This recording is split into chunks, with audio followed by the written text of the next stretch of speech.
భూమి మీద మనిషిగా జన్మించిన ప్రతి ఒక్కడికి ఈ భూమి మీద జీవితం ఒక యుద్ధ రంగం అన్నది బైబిల్. దేవుణ్ణి ఎరిగినోడికి యుద్ధమే, ఎరగనోడికి కూడా యుద్ధమే. దేవుణ్ణి ఎరిగినోడికేమో ఆత్మీయ యుద్ధం, దేవుణ్ణి ఎరగనోడికేమో శరీర యుద్ధం. దేవుణ్ణి ఎరిగినోడికేమో ఆత్మ సంబంధమైన విషయాలను గురించినటువంటి పోరాటం, దేవుణ్ణి ఎరగనటువంటి వాడికి లోక సంబంధమైన వాటిని ఆర్జించుకోవాలి, అనుభవించాలనే పోరాటం. మొత్తం మీద ఈ లోకంలో ఒక్క మనిషి కూడా ప్రశాంతంగా లేడు, సుఖంగా లేడు, సంతోషంగా లేడు, ఆనందంగా లేడు, ఏమీ లేడు. ఎవరికి తగ్గ బాధలు వాళ్ళకు ఉన్నాయి, ఎవరికి తగ్గ కష్టాలు వాళ్ళకు ఉన్నాయి. ఎవరు ప్రశాంతంగా లేరు. ఉన్నమాట ఇది. ప్రధానమంత్రి దగ్గర నుండి, దేశాన్ని వెళ్ళే ప్రధాని దగ్గర నుండి, ఒక సామాన్య కూలివాని వరకు ఎవరికి తగ్గ బాధలు, ఎవరికి తగ్గ అగసాట్లు వాళ్ళకి ఉన్నాయి. అయితే శ్రమల చేత నలిగిపోతున్నటువంటి మనిషి విడుదల పొందగోరి, నెమ్మది పొందగోరి, ప్రశాంతత పొందగోరి మనుషుల్ని ఆశ్రయించి విసుగు పుట్టి చివరికి భక్తి మార్గాన్ని ఎంచుకుంటాడు. మనుషుడు ఎవడో పట్టించుకోవట్లేదు, దేవుడన్నా పట్టించుకుంటాడేమో. దిక్కు లేని వాళ్ళకి దేవుడే దిక్కు కదా. అందుకని ఏదన్నా దేవుడన్నా దయ చూపుతాడేమని అక్కడికి తిరిగి విసుగు పుట్టి మనుషులే అనుకుంటే దేవుడు కూడా అంతే ఉన్నాడు, అసలు దేవుడు కూడా పట్టించుకోవటం మానేశాడు అని ఒక విరక్తి చెంది ఎక్కడికి పోకుండా ఎవరన్నా వచ్చి ఫలానా దగ్గరికి వెళ్ళకూడదు, బాగా సాయం అవుతుందంట అంటే ఈ మనిషి అంటారు, వెళ్ళొచ్చాను. ఏంలే, ఫలానా దగ్గరికి వెళ్ళకూడదు, బాగా సాయం అవుతుందంట అని ఇంకొకళ్ళు చెబితే అక్కడికి అయిపోయింది, వెళ్ళొచ్చాను.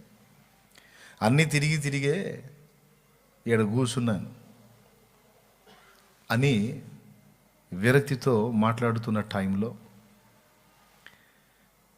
తనకు తెలిసిన వాటన్నిటిని తిప్పలుబడి తిరిగి విసుగు చెంది విరక్తి చెందున్న మనిషికి ఒక క్రొత్త మాట వినపడిద్ది. యేసు ప్రభువుని నమ్ముకున్న బిడ్డ దగ్గర, నీకంటే ఎక్కువగా నేను ప్రయాసపడ్డాను, నువ్వు తిరిగినవన్నీ నేను కూడా తిరిగాను, నీకు వచ్చినట్టే నాకు కూడా విసుగు వచ్చింది, నీకు వచ్చినట్టే నాకు కూడా విరక్తి వచ్చింది. చివరికి నేను యేసు ప్రభు దగ్గరికి వెళ్ళాను, అక్కడ నాకు ప్రశాంతత దొరికింది, అక్కడ మనశ్శాంతి దొరికింది. అక్కడికి వెళ్ళిన దగ్గర నుండి నేను నెమ్మదిగా ఉన్నాను, నేను సమాధానంగా ఉన్నానని చెప్తుంటే ఆ చెప్పే వ్యక్తి యొక్క ముఖంలో ఆనందాన్ని చూసి కాస్త కూస్తో ఆ వ్యక్తి జీవితాన్ని ఎరిగినటువంటి వ్యక్తిగా ఈ మనిషి ఆ వ్యక్తి ముఖంలో ఉన్న ఆనందాన్ని చూసి, నిజమేనంటావా, అక్కడికి వస్తేనన్నా నాకు సాయం జరుగుతుందా, మేలు జరిగిద్దా అని అడిగి చిన్నగా, మరి ఇంతమందికి మేలు చేసే దేవుడు, మరి యేసు ప్రభు దగ్గరికి వెళ్ళిన వాళ్ళంతా కూడా చాలా గొప్ప గొప్ప సాక్ష్యాలు చెబుతూ ఉన్నారు, మరి నేను కూడా ఆయన దగ్గరికి వెళ్దాం, ఏదన్నా నాకు కూడా మేలు జరుగుద్దేమో అన్న ఆలోచనతో చాలామంది యేసయ్య దగ్గరికి వస్తారు. సత్యం విని, సత్యం తెలుసుకొని, సత్య సంబంధంగా ఆయన దగ్గరకు వచ్చేవాళ్ళు నేను చెప్తున్నా 100లో 2 ఉంటారు. 98 మంది ఈ పోరాటంలో విసుగు చెంది, విరక్తి చెంది, తిప్పలు పడి ఎక్కడా నాకు సహాయం అని వెతుకుతున్న తరుణంలో యేసయ్య మాట విని వచ్చినోళ్ళు. కొంతమంది ఆత్మహత్యలు చేసుకొని చచ్చిపోదామని విరక్తి చెందిన వాళ్ళు, కొంతమంది ఏడుస్తూ బతుకుతున్నోళ్ళు, కొంతమంది నిరాశలో కూరుకుపోయిన వాళ్ళు, ఇట్లా ఎక్కువ మంది. ఎందుకు ఈ మాట చెప్తున్నానంటే నేనే కాదు, మీరు కూడా చెప్పే సాక్ష్యం అదే. ఫస్ట్ టైం నువ్వు యేసయ్య దగ్గరికి వచ్చినప్పుడు ఆయనే నిజమైన దేవుడు, ఆయన కొలతలన్నీ సరిపోయినాయి అని వచ్చావా, లేకపోతే సమస్యలతోనే వచ్చావా? నిజం చెప్పు. అన్న ప్రాబ్లమ్స్తోనే వచ్చాను అన్న చేతులు ఎత్తండి. సమస్యలతోనే వచ్చాను. అందరూ చేతులు ఎత్తారు. నాకు తెలుసు, అందుకే చెప్పింది నేను ముందే. ఒకవేళ 1,00,000 మంది యేసు ప్రభువుని నమ్ముకున్న వాళ్ళు ఇక్కడ కూర్చుంటే ఆ 1,00,000 మంది కూడా చేతులు ఎత్తుతారు ఇదే మాటతో. ఇకపోతే కొంతమంది వాళ్ళ కుటుంబ సభ్యులు యేసు ప్రభుని నమ్ముకున్న కారణం చేత, తల్లిదండ్రులు దేవుని బిడ్డలైతే పిల్లలు కూడా యేసు ప్రభు మార్గాన్ని అనుసరించేటువంటి పరిస్థితి ఉంటుంది. ఆ పిల్లలు సైతం మనస్ఫూర్తిగా యేసయ్య వైపు తిరగాలంటే ఏదో తల్లిదండ్రి మొక్కినంత మాత్రాన వాళ్ళు మొక్కుతారని గ్యారెంటీ లేదు. ఎందుకంటే ఏలి అనే ఆయన ఉన్నాడు బైబిల్లో. ఆయనేమో దైవజనుడు. షిలోహులోనున్న మందిరంలో ఆయన పరిచర్య చేసేటువంటి పరిచారకుడు, అంటే సేవకుడు, దైవజనుడు. కానీ ఆయన కొడుకులు హోఫ్ని, ఫినెహాసు అనే వీళ్ళకు మాత్రం యెహోవా తెలియదట. తండ్రేమో దైవజనుడు, కొడుకులకేమో దేవుడు తెలియదు. ఏలీ కుమారులు యెహోవాను ఎరుగని వారై దుర్మార్గులైరి.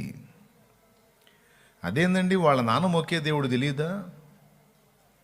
తెలుసు, సహజంగా తెలుసు. అయితే మా నాన్న మొక్కే ఆయన పేరు యెహోవా అని తెలియటం వేరు, మా నాయన మా అమ్మ మొక్కేది యేసయ్య అని తెలియటం వేరు, వాళ్ళ ద్వారా తెలుసుకోవటం వేరు. వీళ్ళుగా ఆయనను కలుసుకోవటం వేరు. దేవునికి స్తోత్రం కలుగునుగాక. అర్థమైందా?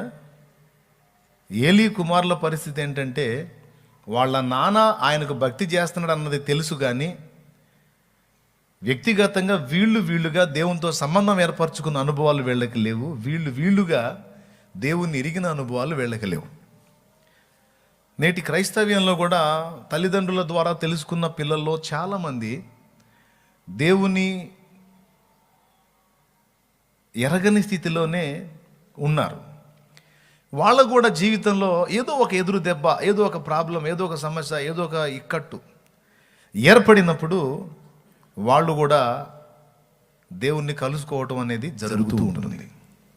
కాబట్టి దేవుని ఎరిగినటువంటి వాళ్ళ సంతానమైనా ఎరగనోళ్ళైనా మొత్తం అందరూ కూడా ఏదో ఒక నొప్పితోనే ఆయనను కలుసుకోవటం అనేది నాకు తెలిసి 100లో 98% జరిగింది. అయితే నేను కూడా యేసయ్య దగ్గరకు అలానే వెళ్ళా.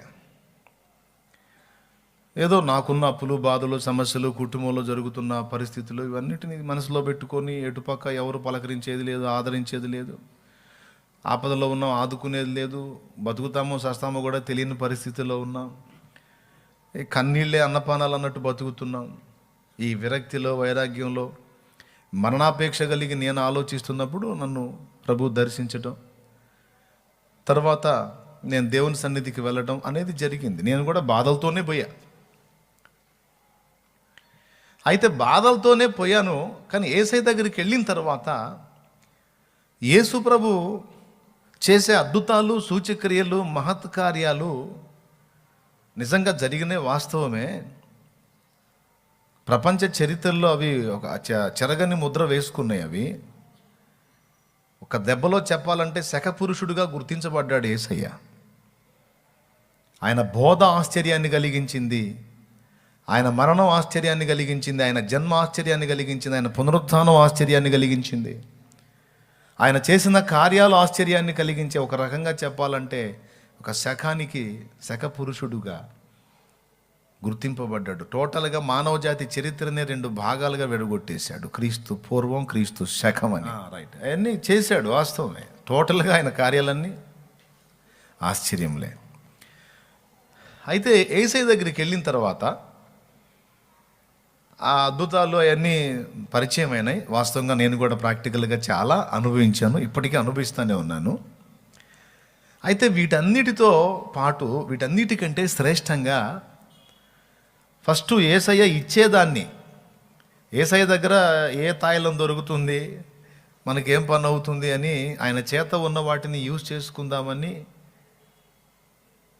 ఆయనకు వెలుపట మనకు అవసరమైనవి. ఇప్పుడు మనీ ఉంది, ఇప్పుడు నా జేబులో పైసలు ఉంది, ఈ తమ్ముడికి డబ్బులు కావాలి, నాలో నుండి వస్తాయా పైసలు, లేకపోతే నా జేబులో నుండి వస్తాయా? డబ్బు అనేది నాకు వెలపట ఉన్నదా, లేకపోతే నాలో ఉన్నదా? రైట్. అట్లాగే మన అవసరతలు తీర్చేవన్నీ యేసయ్యకు వెలపట ఉన్నాయి. సో నేను వెళ్ళి యేసయ్యకు వెలపటున్న వాటిని పొందుకోవడానికి ఆశగా ఎదురు చూశాను అన్నమాట. శృంగార దేవాలయం దగ్గర కుంటివాడైన మనుషుడు పేతురు, యోహాన్ల జేబు వైపు తేరి చూచినట్టు భిక్షగాడు చేయి చాపి అడుగుతూ బాబు ధర్మం చేయండి బాబు ధర్మం చేయండి బాబు అని మొఖాలకి వెళ్ళి చూడడం. ఒకసారి మొహంకి వెళ్ళి చూసినా ఎక్కువ శాతం జేబుకి వెళ్ళి చూస్తాడు.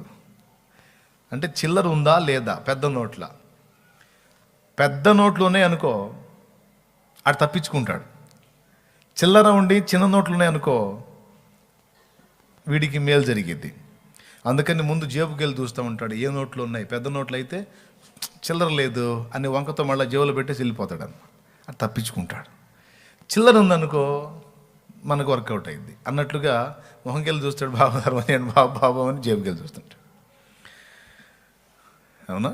శృంగార దేవాలయం దగ్గర కూర్చున్నాడు పేతురు యోహన్లా జేబుకి వెళ్ళి వాళ్ళు అడుగుతాడు బాబు ధర్మం చేయండి బాబు కుంటివాడు అయ్యో అడుగుతూ ఉంటే అందరేమో వాళ్ళంత దూరం నుంచి వస్తానే వాళ్ళ దగ్గర ఉన్నదేదో వాళ్ళ సంచిలో ఉన్నదేదో ఆ చేతులు వేసి వెళ్ళిపోతుంటే వీళ్ళు నేరుగా వెళ్తా అతను ఎప్పుడైతే బాబు ధర్మం చేయండి బాబు అన్నాడో అట్లా ఆగి అతన్ని అబ్జర్వ్ చేశారు.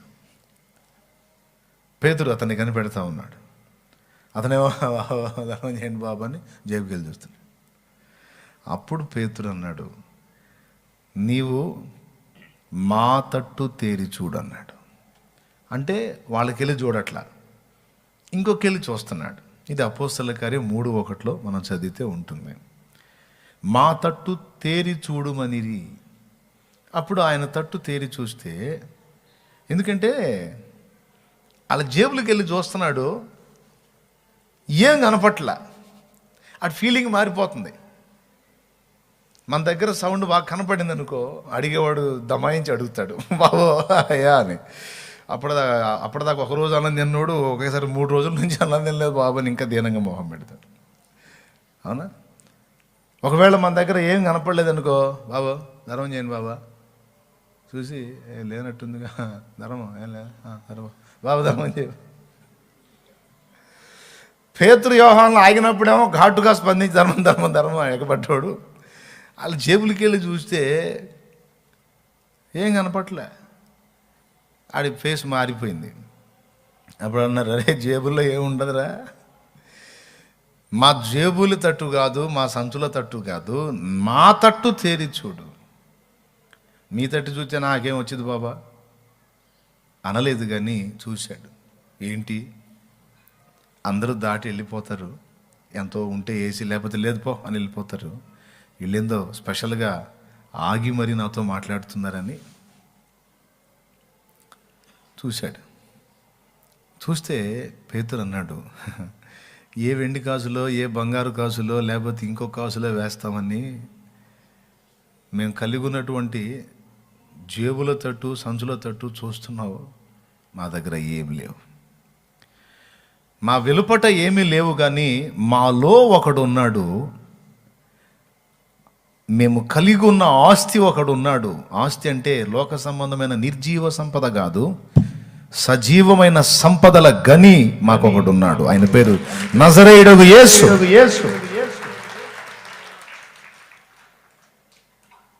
ఆ యేసు నామములో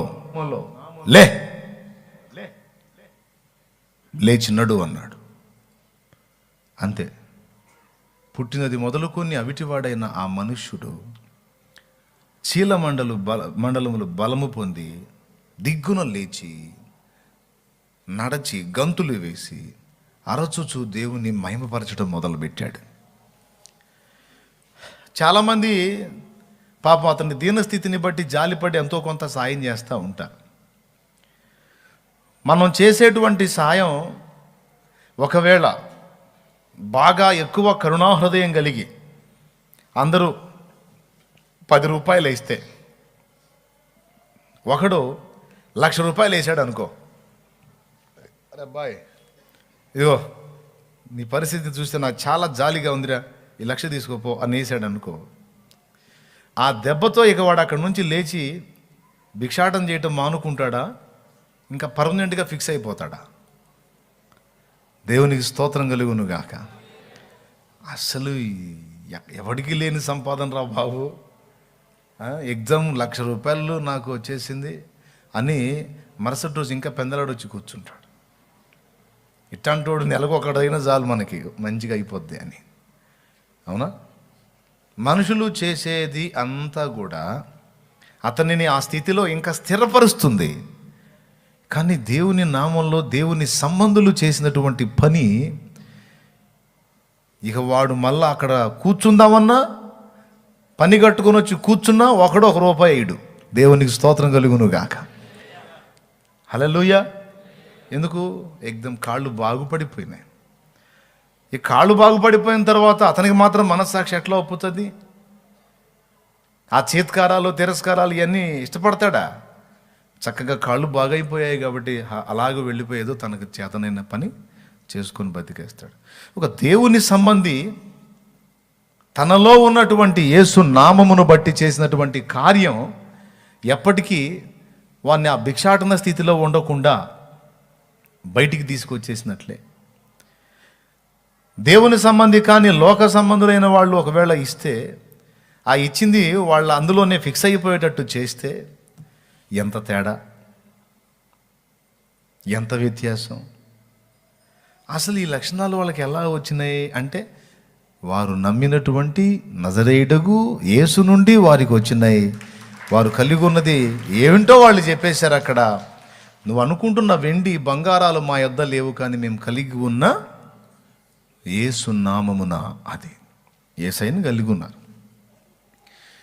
ఇప్పుడు యేసయ్య దగ్గరకు వద్దాం. యేసయ్య దగ్గర నేను గుర్తించింది, యేసుకు వెలపల ఉన్న వాటిని స్వతంత్రించుకుందాం, పొందుకుందాం, నేను కూడా అందరిలాగే ఆశీర్వదించబడదాం అన్ని విషయాలలో అని వెళ్ళి వెలుపల ఆయన దగ్గర ఏమన్నా బయట దొరుకుతాయేమో అని వెతుకుతున్నా.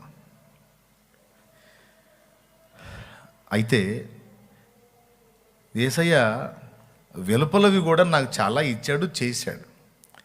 అయితే పొద్దస్తమానం దృష్టి అలానే పెడితే ఆయన వెలుపలవి కాదు, ఆయన నా లోపలికి చూడగలవా, నా హృదయం లోపలికి చూడగలవా, ఎప్పటికీ తరగిపోని నిధులు ఉన్నాయి అన్నాడు. ఏంటి ప్రభువా, ఏమున్నాయి నీలో? నేను వెలుపలివి నీకు ఇస్తే అవి తీసుకొని అవి నీకు లభ్యమైనంత వరకు నీవు నాతో అనుసంధానమై ఉంటావు. అవి బ్రేక్ అయిన నాడు నువ్వు దూరం అయిపోతావు. కాబట్టి మన అనుబంధం నేను ఇచ్చే వాటితో ముడిపడి ఉండకూడదు, నాలో ఉన్న వాటితో మన అనుబంధం ముడిపడి ఉండాలి అని, నేను ఇచ్చేది కాదు నా వ్యక్తిత్వాన్ని చూడు అని చెప్పకయే చెప్పాడు తన గ్రంథం ద్వారా. అప్పుడు యేసయ్య వ్యక్తిత్వంలోనికి చూశాను. పోయిందేమో బాధలకి, అవసరతకి సమాధానం పొందుదామని పోయాను. పోయి కొద్ది గొప్ప పొందిన తర్వాత తదేకంగా అదే దృష్టితో కాకుండా కొంచెం దృష్టి మార్చి చూడమని పరిశుద్ధాత్మ నన్ను ప్రేరేపించాడు. యేసయ్యను దృష్టి మార్చి చూడు అని. ఏటీఎం లాగా చూడక ఆయన్ని. ఆయన ఒక వ్యక్తి, ఒక సుందరమైన వ్యక్తిత్వం కలవాడు. అతని వంటి వాడు భూమండలం, భూ ప్రపంచమే కాదు, టోటల్ విశ్వం అంతటిలో కూడా ఒక్కడైనా లేడు.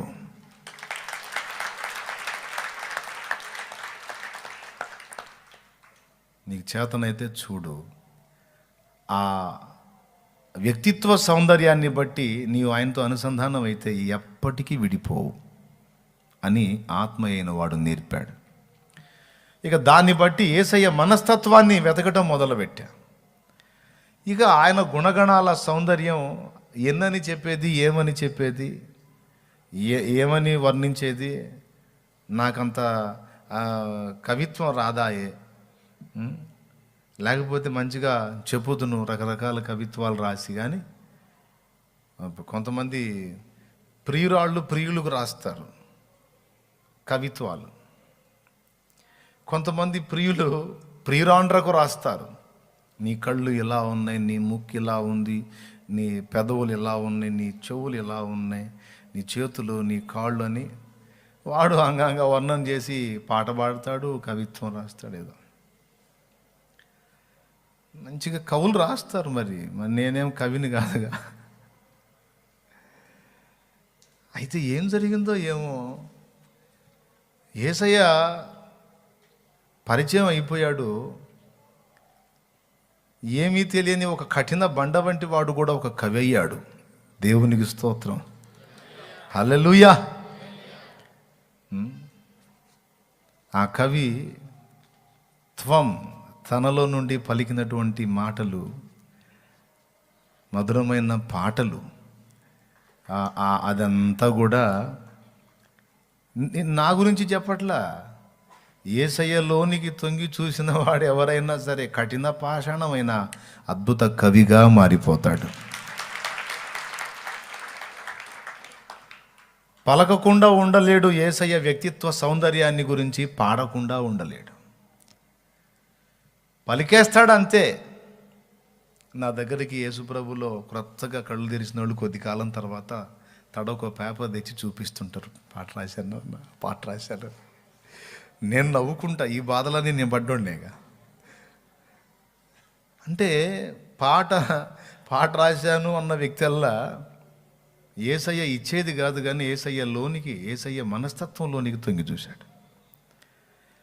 ఏదో మధురానుభూతి కలిగింది. దాన్ని బట్టి పదాలు వచ్చేసాయి, పాటలు వచ్చేసాయి, మాటలు వచ్చేసాయి.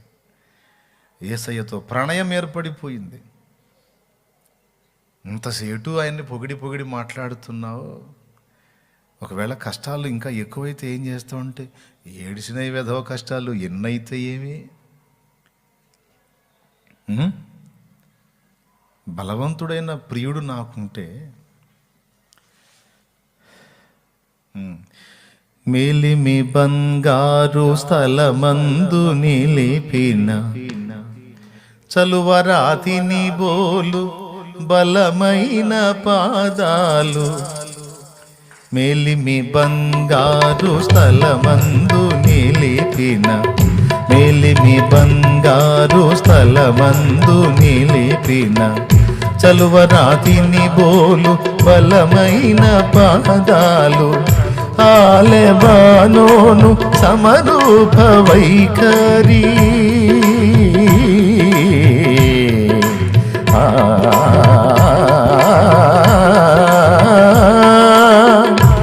ఆలెబానోను సమరూప వైఖరి, బలవంతుడగువాడు బహుప్రియుడా తండు, బలవంతుడగువాడు బహుప్రియుడా తండు, ఎంతో సుందరుడన్నతాను, నేనెంతో మురిసిపోయాను, ఎంతో సుందరుడన్న తాను.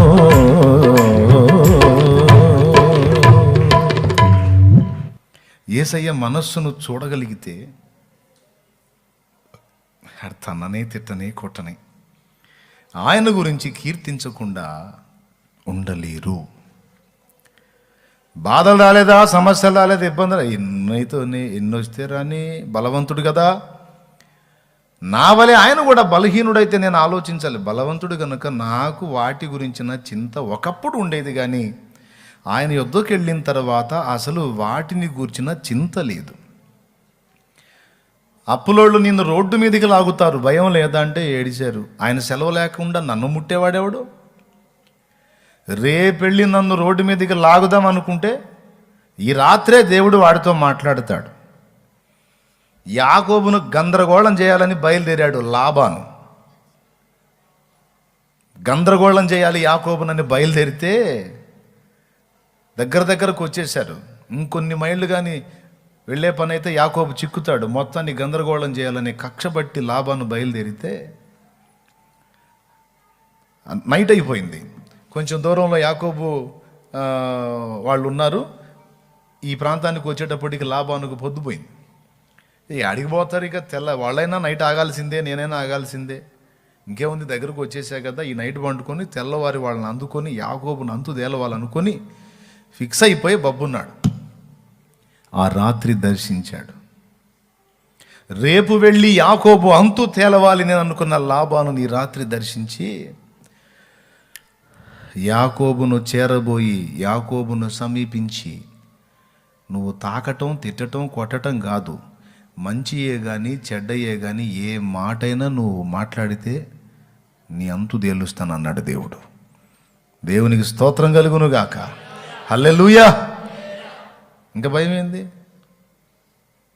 తెల్లవారేసరికి వచ్చేసి ఏమన్నాడు తెలుసా? నీ అంతు తేలుస్తానల్లా. అల్లుడు గారు, మా సొంత తోడబుట్టిందని కొడుకు అయ్యా నువ్వు, మా రెబకా కొడుకువి నువ్వు, అన్యుడు ఒకడు చేసినట్టు చేసావేంటి అసలు? వీళ్ళు నీ భార్యలు కాదా? వీళ్ళు నీ పిల్లలు కాదా? వీళ్ళు నీ దాసదాసి జనాంగం కాదా? ఇవన్నీ నీ కాదా? లేకపోతే ఎరా ఒట్టిగా చేతికర్రతో ఒంటరిగా వచ్చి ఏం గుంపునేసుకొని పోతున్నా అని తన్ని మొత్తాన్ని లాక్కొని వెళ్ళేవాడు. ఇప్పుడేమంటున్నాడు? ఇవన్నీ నీవి కదా. అసలు ఒక్క మాట నువ్వు నాకు చెప్పినట్టయితే మ్యూజిక్ పార్టీ ఏర్పాటు చేసేవాడిని కదా. మంచిగా అన్నాడు. సంభ్రమములతో, సంతోషముతో, మేళతాళములతో, వాయిద్యములతో నిన్ను సాగనంపి ఉందును కదా. నిజమేనా? దేవుడు మాట్లాడకపోతే యాకోబుకు మోగేది మేళం. దేవునికి స్తోత్రం కలుగును గాక. హల్లెలూయా. అసలు నిన్ను ఎట్లా సాగనంపేవాడిని నేను? అన్యుడు ఒకడు, దొంగవాడు ఒకడు, ఏదో వ్యర్థుడు ఒకడు పరిగెత్తినట్టు నీవు ఇట్లా పారిపోయి రావచ్చునా? నేను నీ పని చేసుందును కానీ నీ దేవుడు నిన్నటి రాత్రి నాకు దర్శనమందు కనిపించి, యాకోబుతో నీవు మంచియే కానీ చెడ్డ మాటే కానీ పలకకు సుమి అని నాకు వార్నింగ్ ఇచ్చాడు. బతికిపోయావు. ప్రియులారా, ఆయన అక్కరలో ఉన్నప్పుడు ఆ అప్పు కట్టుకోవడానికి డబ్బులు ఇవ్వటమే కాదు, ఒకవేళ డబ్బులు ఇవ్వటానికి ఆయన ఒకవేళ టైం తీసుకుంటే అడిగేవాడికి వార్నింగ్ ఇస్తాడు. లేదు, నీ విశ్వాసాన్ని పరీక్షించడానికి ఒకవేళ అవమానానికి నిన్ను అప్పగించని. ఎందుకంటే అవతలి వాడు వచ్చి నిన్ను నలుగురిలో ఆరడిపరిస్తే నీకు కాదు అసలు అవమానం, నీ ప్రభువుకి. నువ్వు ఎప్పుడు కూడా మెంటల్గా ప్రిపేర్ అయి ఉండాలి. నన్ను రోడ్డుకు లాగే దమ్మె వడుకుంది, సరే లాగితే లాగని, నాకేం అవమానం, మా నాన్నకు అవమానం. కాబట్టి నాకేం పికర్లే, అన్నీ ఆయన చూసుకుంటాడు అనే భరోసా వచ్చేస్తుంది. నిజంగా సత్క్రైస్తవుడికి ఆ భరోసా వస్తుంది. తెల్లవారితే ఏం జరుగుతుందో తెలియదు. పేతురికి 16 మంది సైనికుల్ని కాపలా పెట్టాడు. పొరపాటును కూడా మిస్ అవుతాడేమో, మిస్ అవ్వకూడదని. తెల్లవారితే శిరఛేదం చేయమంటాడో ఏం చేయమంటాడో తెలియదు. ఎవరో రాజు. కానీ సీమోను పేతురు ఆ 16 మంది సైనికుల మధ్యలో పండుకొని హాయిగా నిద్రపోతున్నాడు. అసలు ఏమన్నా ఉంది?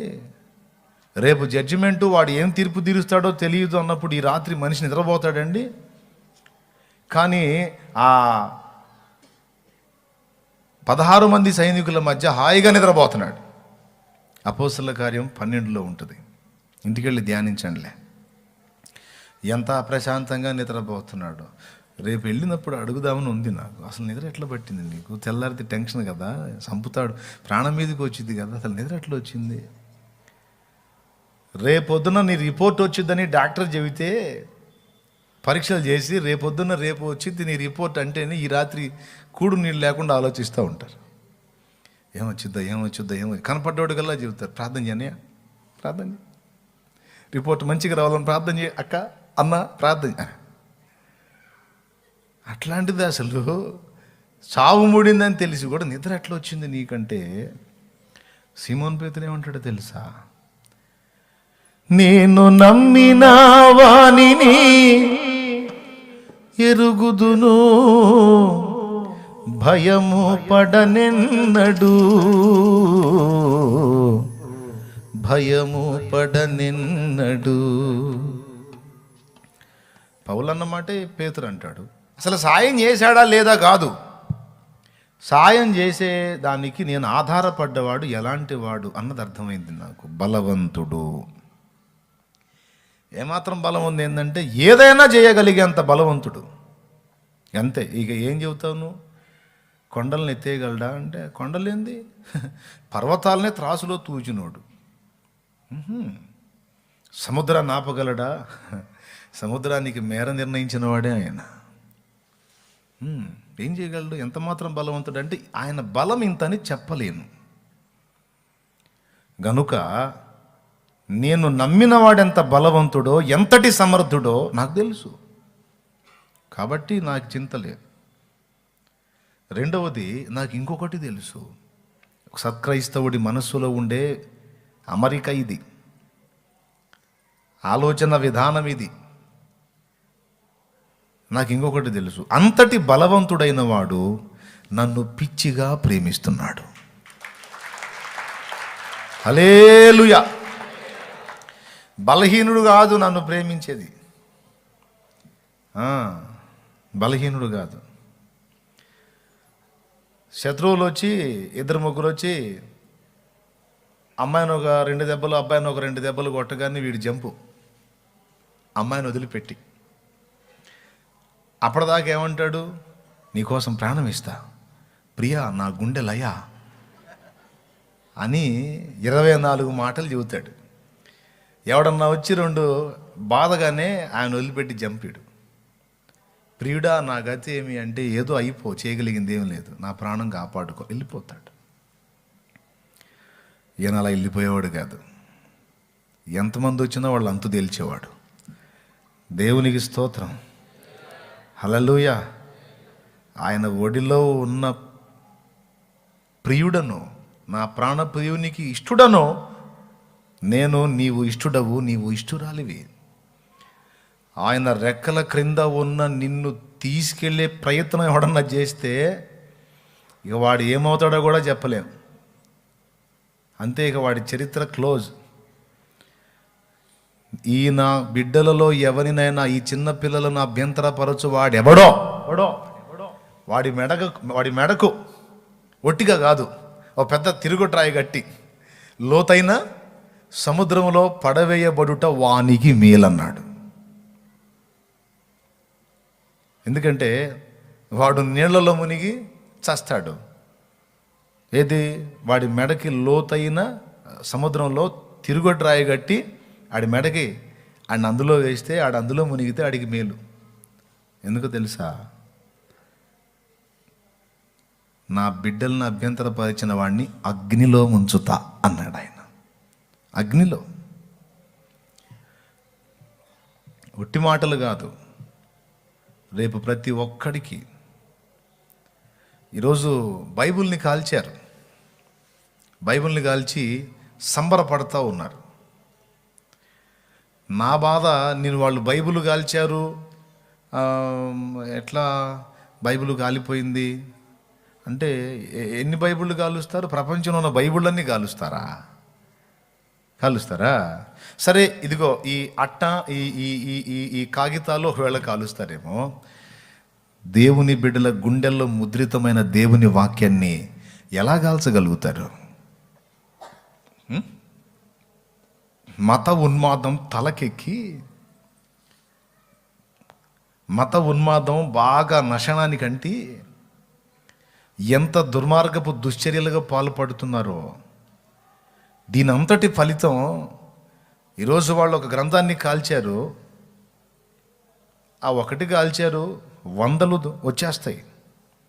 ఒకడన్నాడు, అసలు బైబిల్ గ్రంథం అన్నదే లేకుండా చేస్తాను అన్నాడు. కొద్ది రోజుల్లో వాడే లేకుండా పోయాడు. బైబిల్ గ్రంథం నంబర్ 1గా ఉంది, వర్ధిల్లుతుంది. ఇప్పట్లో కూడా ప్రపంచంలో నంబర్ 1 అత్యధికంగా అమ్ముడవుతున్న గ్రంథములలో నంబర్ 1 ఏది అంటే ఎంక్వైరీ చేసుకోండి. Bible. Bible Bible Bible Bible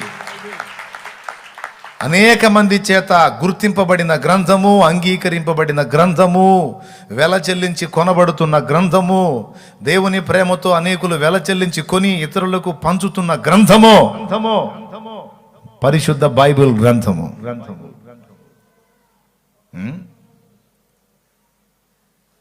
కాబట్టి ఒకటి గాలిస్తే 1,00,000 వస్తాయి, 1,00,000 గాలిస్తే 1,00,00,000 వస్తాయి, 1,00,00,000 గాలిస్తే మిలియన్లు వస్తాయి, బిలియన్లు కూడా వస్తాయి.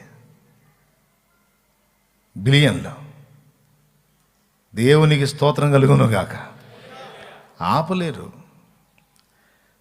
అది కాలిపోతుంటే దేవుని వాక్యం గాలి చేస్తున్నారని బాధ ఉన్నా, వాళ్ళు ఏ అగ్నితో దాన్ని కాల్చారో ఆ అగ్నిగుండానికి వెళ్లకుండా కాపాడే గ్రంథమని ఇరుగక కాలుస్తున్నారు. అయ్యో అగ్ని యారని పురుగు జావని ఘోరమైన నరకాగ్నిలో రేపు వారు పడే యాతన ఎంత భయానకమో కదా. తన దాసుని కొట్టి, సంఘాన్ని ఇబ్బంది పెట్టి, పరిశుద్ధ గ్రంథాన్ని తగులబెట్టి, అంత దుర్మార్గంగా దుశ్చర్యగా పాల్పడినటువంటి వ్యక్తులు మారు మనసు పొందితేనే సరి, లేకపోతే వాని మెడకు ఒక తిరుగటి రాయి గట్టి లోతైన సముద్రంలో పడద్రోయబట్టు వానికి మేలు. ఎందుకంటే వాడు అగ్నిగుండంలో పడబోతున్నాడు రేపు. ఎంత ఘోరమైనటువంటి పరిస్థితో.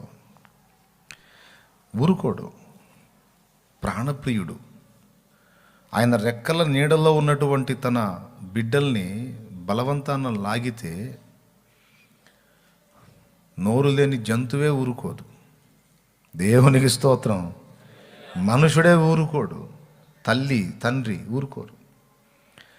అమ్మో ఎవరితో పోలుద్దాం ఆయన? అసలు ఆయన ఎట్లా ఊరుకుంటాడు?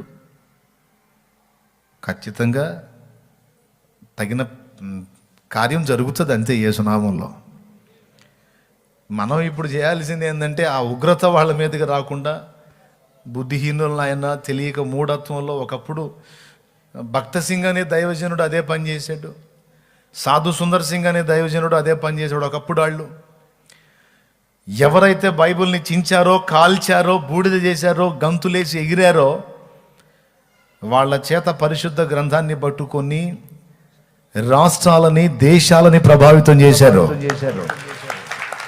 హల్లెలూయా, హల్లెలూయా, హల్లెలూయా.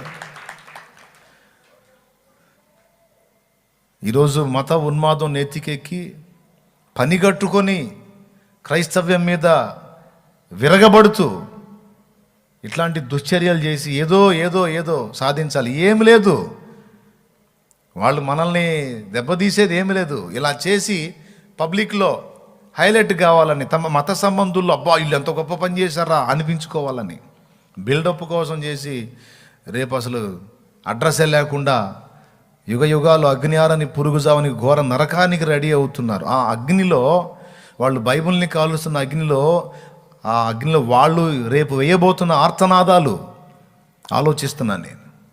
వీళ్ళ గతి ఏమైద్దరు, ఎంత భయానకంగా ఉంటుంది వీళ్ళ పరిస్థితి అని. భక్త సింగ్ లాగా, సాధు సుందర్ సింగ్ లాగా, మహనీయులాగా మారితే గొప్ప పాత్రలు, మారు మనసు నొందకపోతే ఇక ఘోరమైనటువంటి నశించిపోయే ఆత్మల. ఇక బలహీనుడైన ప్రియుడు కాదు, బలవంతుడైన ప్రియుడు. లాక్కొని వెళ్ళిపోతుంటే చూస్తా ఊరుకునేవాడు కాదు, చేయాల్సినవన్నీ చేసేవాడు. సో నేను నమ్మినవాడు బలవంతుడు. రెండవది పిచ్చిగా నన్ను ప్రేమించేవాడు. ఈ రెండు ఆయన దగ్గరికి వెళ్ళిన తర్వాత ఆయన చేసేయి, ఆయన ఇచ్చేయి, ఆయనకి వెలపటున్నాయి పొందుకోవటం కాకుండా అసలు ఆయనలో ఏమున్నాయి అనేది నేను వెతికేటట్టు, గుర్తించేటట్టు దేవుడు నా కళ్ళు తెరిచాడు. అందులో ఈరోజు మీకు, నాకు, అందరికీ సత్క్రైస్తవుడు అన్నవాడల్లా గుర్తించాల్సిన విషయాలు, గుర్తు పట్టేటువంటి విషయాలు ఇవి. ఏంటి అంటే ఆయన ఎంత బలవంతుడో గుర్తుపడతాడు. అంతేకాదు అంత బలవంతుడు తనను ఎంత ప్రేమిస్తున్నాడో దేవుని బిడ్డ గుర్తుపడతాడు.